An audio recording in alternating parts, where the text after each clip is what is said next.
Good Thursday afternoon. Thanks for joining us on Kare 11 News Now. I'm Chris Harapsky.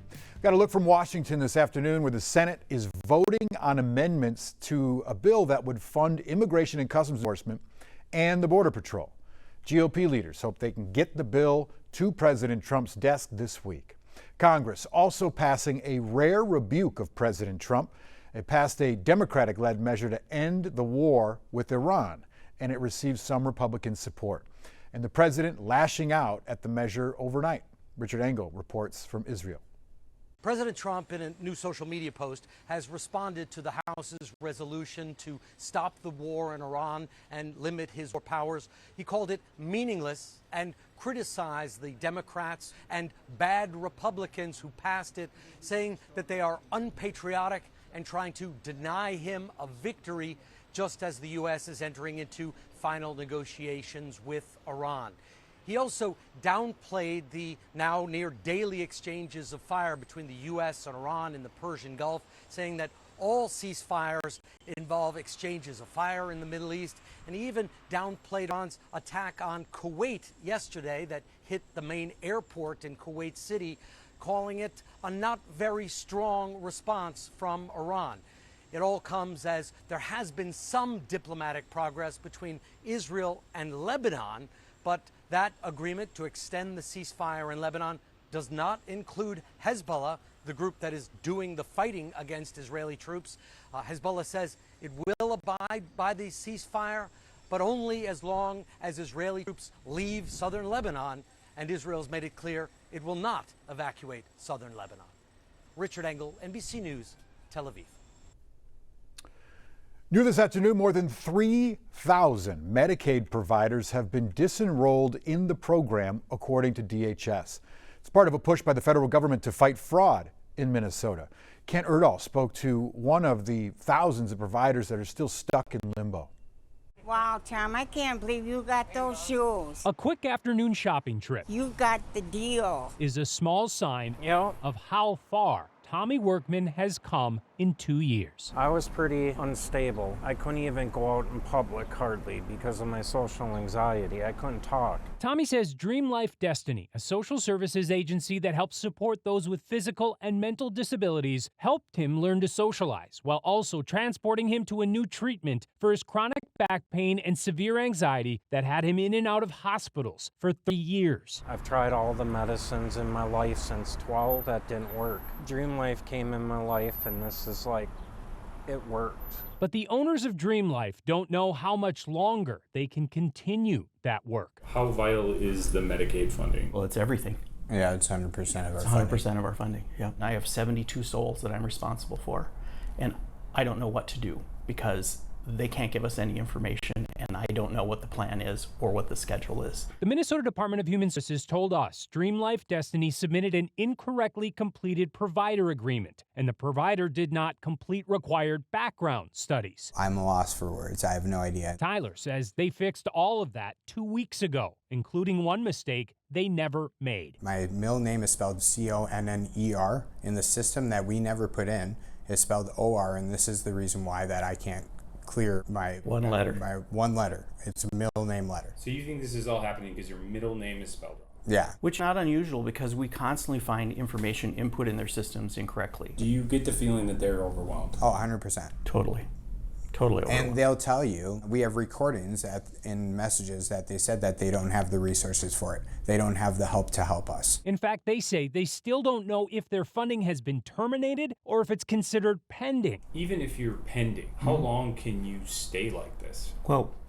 providers are already collapsing. We had one just a couple of weeks ago ask if we could take 38 individuals. So that's already happening along the system. We're fiscally conservative, and so we're managed pretty well. I can probably last 2 payrolls before I would have to seek funding elsewhere. And then if I could even get that, considering the climate. Speaking of that climate, I like them. I need the support. Tommy says if cracking down on fraud looks like this, it could hurt thousands of people I just got a haircut today. like him. It's going to cost the state if they end up taking away a lot of these services from people because I end up getting hospitalized more. I guarantee you I'd end up in the hospital without my treatments and without Dream Life support. Kent Erdahl reporting there. Today, an Oakdale man was in court after police say they found a missing 14-year-old girl hiding in a box inside his family home. Andrew Olson and his wife Angeline are charged with criminal sexual conduct.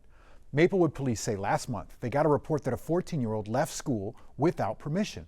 The girl's father told police that she might be at this Oakdale apartment complex. Police say they found the girl hiding in a box under a pile of clothes in the couple's bedroom. We've got new video into the newsroom from a car fire on I-35W southbound in Minneapolis overnight. Take a look. This just started after midnight.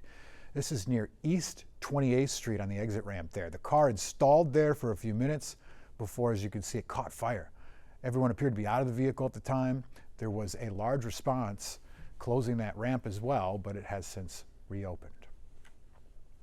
Right now, an update on the Birch Bay fire burning just north of Ely in northern Minnesota. The U.S. Forest Service says crews have it about 10% contained. The fire started Monday afternoon in the Superior National Forest and has burned about 35 acres. Officials are still working to determine what started it. This afternoon, we're learning more about the company that owns the bus that crashed into Hamline University's science building on Tuesday. Data from the Department of Public Safety shows Pride Transportation Services has failed more than 50% of its inspections between 2023 and 2025. Its highest failure rate was in 23 when the company failed 91% of its inspections. 3 students from Higher Ground Academy were hurt in that crash. The Academy's executive director spoke with us about the company, saying that they don't use buses that have failed inspections. It's unfortunate and it is sad. Once we get the report, we are going to reflect, and if there are things that we need to change going into next year, we'll. St. Paul police say the cause of that crash is still being investigated. Officers reported the driver didn't show any signs of intoxication or impairment.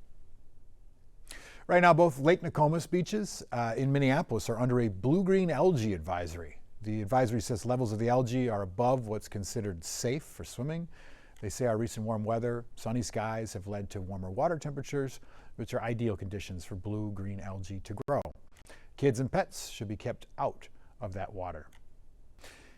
There are some huge changes on the horizon at the Upper Midwest's largest news organization. This week, the Minnesota Star-Tribune announced that 15% of its staff is going to be laid off as the company explores a new ownership model in the future.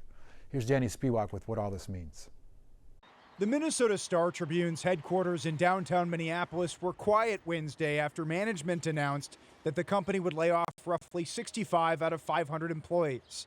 The decision comes just a month after the Star-Tribune won a Pulitzer for its coverage of the Annunciation shooting. Last week, we had champagne and a Pulitzer party. And this week, we have tears and layoffs. Rohan Preston co-chairs the Star-Tribune Newspaper Guild, a union representing some of the workers. The layoffs don't include reporters or photographers, but they do impact other newsroom staff. We're all gutted by this news. In a memo to staff, publisher Steve Grove called the layoffs difficult.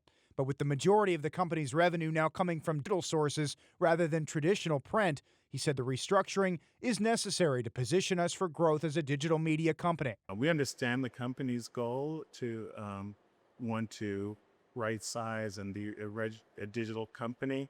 We just think that there's probably a better way to do it. Unlike other struggling papers across the country, the Star-Tribune has been somewhat insulated from industry trends over the last decade because of the ownership of billionaire Glenn Taylor.